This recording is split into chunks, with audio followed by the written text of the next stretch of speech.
The danger. It's shameful for you to accuse me My of that. turn, pal. My turn. Oh, buddy, Your turn. That's just a snippet from the heated Ohio U.S. Senate debate between candidates JD Vance and Tim Ryan. The night started with inflation, with both candidates agreeing on it being difficult on families, but disagreeing on how to fix it. I've been calling for a tax cut in the short term to put money in people's pockets. We need to stop spending money that we don't have. The runaway spending is one of the reasons why we have inflation. Candidates were asked about abortion, Ryan saying he wants to stop a national abortion ban. We've seen how difficult this has been here in Ohio. We see a couple stories every week where women are in difficult circumstances and Ohio healthcare workers won't take care of them. Vance said in a previous debate a 10-year-old girl who was raped should have a right to an abortion and used it to attack Ryan on immigration and border security. That little girl was raped by an illegal immigrant, and both the media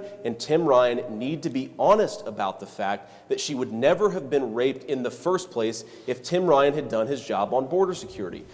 On his website, Vance says he wants to tighten the borders by denying amnesty and finishing the construction of the southern border wall. Your introduction to this country should not be breaking its laws. You should come in through the proper channels. And Ryan saying he wants to streamline intake processes while allowing workers who are already here to get citizenship. This is a country who's been enriched by immigrants from all quarters of the world. Each candidate had a point they wanted to drive home for voters. With Ryan running on a more moderate platform and claiming he stood up against Nancy Pelosi, Vance wanted to deny this by saying he voted with her 100% of the time.